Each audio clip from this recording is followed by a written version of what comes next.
तो आज मैं आपको एक अनोखी रहस्यमय कहानी सुनाऊंगा। अगर आप चैनल पर नए हैं तो अभी सब्सक्राइब कर ले, क्योंकि यह मेरा दूसरा नया चैनल है। तथा कहानी पूरा देखे, अंत में एक अनोखा रहस्य छुपा है। धन्यवाद। तो सुनिए। वृंदावन में एक गरीब ग्वालिन रहती थी, जिसका नाम यशोदा था। वह बूढ़ी हो चुकी थी और उसके पास ज्यादा गायें नहीं थी, इसलिए वह दूसरों के लिए माखन बनाती और बेचती थी। यशोदा का मन हमेशा कृष्ण के लिए माखन बनाने का करता था, लेकिन उसके पास इतना दूध नहीं होता था कि वह अपनी इच्छानुसार माखन बना सके। जन्माष्टमी का पर्व नजदीक था। पूरे वृंदावन में खुशियों का माहौल था। हर घर में तरह तरह के पकवान बन रहे थे। यशोदा भी कृष्ण के लिए माखन बनाना चाहती थी, लेकिन उसके पास केवल एक गाय थी जो बहुत कम दूध देती थी। उसने उस थोड़े से दूध से ही माखन बनाया। वह माखन बहुत ही कम था, लेकिन उसमें उसका सारा प्रेम और भक्ति भरी हुई थी। यशोदा ने उस छोटे से माखन को एक मिट्टी की मटकी में रखा और उसे कपड़े से ढककर अपने घर के सबसे ऊंचे मचान पर रख दिया, ताकि कोई उसे छू न सके। उसका मन बस यही कहता था, यह माखन केवल मेरे कान्हा के लिए है। आधी रात को जब पूरे वृंदावन में कृष्ण के जन्म का उद्घोष हो रहा था, तो यशोदा अपने घर में बैठकर भजन गा रही थी। उसे लगा कि कान्हा उसके माखन को खाने आएगा, लेकिन वह नहीं आया। यशोदा उदास हो गई। उसने सोचा कि शायद उसका माखन इतना कम था कि कान्हा ने उसे नहीं खाया। सुबह जब यशोदा उठी तो उसने देखा कि उसकी मटकी वैसी ही रखी थी, लेकिन उसमें माखन नहीं था। मटकी खाली थी। वह हैरान हो गई। उसने सोचा कि आखिर माखन कहाँ गया। तभी उसे अपने घर के आंगन में कुछ अजीब सी चीज दिखी। वहां पर एक छोटी सी लकड़ी की छड़ी थी, जो किसी बच्चे के हाथ की लग रही थी। यशोदा ने उस छड़ी को उठा लिया और तभी एक चमत्कार हुआ। उस छड़ी पर एक अद्भुत चमक दिखाई दी और उसमें से एक आवाज आई, यशोदा, मैं तुम्हारे माखन को नहीं खा पाया। यशोदा हैरान थी। माखन तो खाली है, उसने कहा। आवाज ने जवाब दिया, माखन तो मैं खा गया, लेकिन मैं उसे खाने में इतना खो गया था कि मैं अपनी छड़ी वहीं भूल आया। यशोदा को समझ नहीं आया कि यह क्या हो रहा है। तभी कृष्ण ने एक बार फिर से साक्षात दर्शन दिए और बोले, यशोदा, मैं तुम्हारा माखन खा गया हूँ। मैंने उसे इसलिए नहीं खाया क्योंकि वह कम था, बल्कि इसल छोटी ही खाया क्योंकि उसमें तुम्हारा सारा प्रेम था। कृष्ण ने आगे कहा, जो छड़ी तुम्हें मिली है वह मेरे बाल रूप की छड़ी है। जब भी तुम्हें मेरा माखन खाने का मन करे तो इस छड़ी को अपने माथे से लगाना और मेरा नाम लेना। यशोदा ने वैसा ही किया और तभी उस छड़ी से एक अद्भुत माखन निकला। उस माखन का स्वाद किसी भी माखन से ज्यादा मीठा और पवित्र था। इस कहानी से हमें ये सीखने को मिलता है कि भगवान को भौतिकता नहीं, बल्कि प्रेम और सच्ची भावना से प्रसन्न किया जा सकता है। यशोदा ग्वालिन की कहानी पूरे वृंदावन में फैल गई। वह लकड़ी की छड़ी, जिसे अब सभी बाल छड़ी कहते थे, एक पवित्र वस्तु बन गई। लोग दूर दूर से यशोदा के पास आने लगे, ताकि वे उस छड़ी का दर्शन कर सके और अपनी आंखों से उस माखन को निकलता हुआ देख सकें। यशोदा ने कभी भी उस माखन को बेचा नहीं। वह उसे सभी भक्तों में प्रसाद के रूप में बांट देती थी। जो भी उस माखन को खाता, उसके हृदय में कृष्ण के प्रति एक अटूट प्रेम और भक्ति का भाव जागृत हो जाता था। एक दिन मथुरा का एक बहुत अमीर और घमंडी व्यापारी, जिसका नाम धनराज था, वृंदावन आया।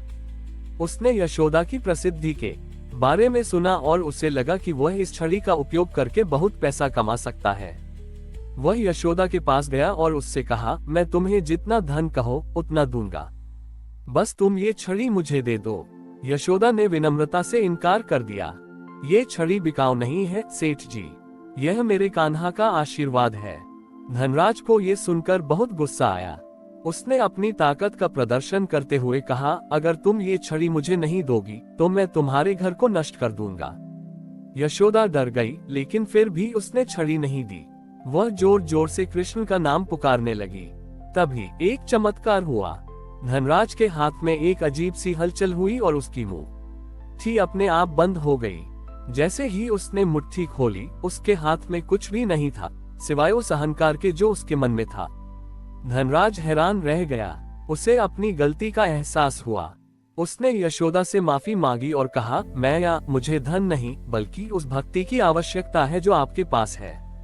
यशोदा ने धनराज को क्षमा कर दिया और उसे बाल छड़ी से थोड़ा सा माखन प्रसाद के रूप में दिया। जैसे ही धनराज ने उस माखन को चखा, उसका हृदय प्रेम और भक्ति से भर गया। उस दिन से धनराज ने अपना सारा धन गरीबों और जरूरतमंदों में बांट दिया और अपना जीवन कृष्ण की भक्ति में लगा दिया। इस कहानी ने वृंदावन के लोगों को ये सिखाया कि सच्ची दौलत धन दौलत में नहीं, बल्कि प्रेम, भक्ति और निस्वार्थ सेवा में होती है।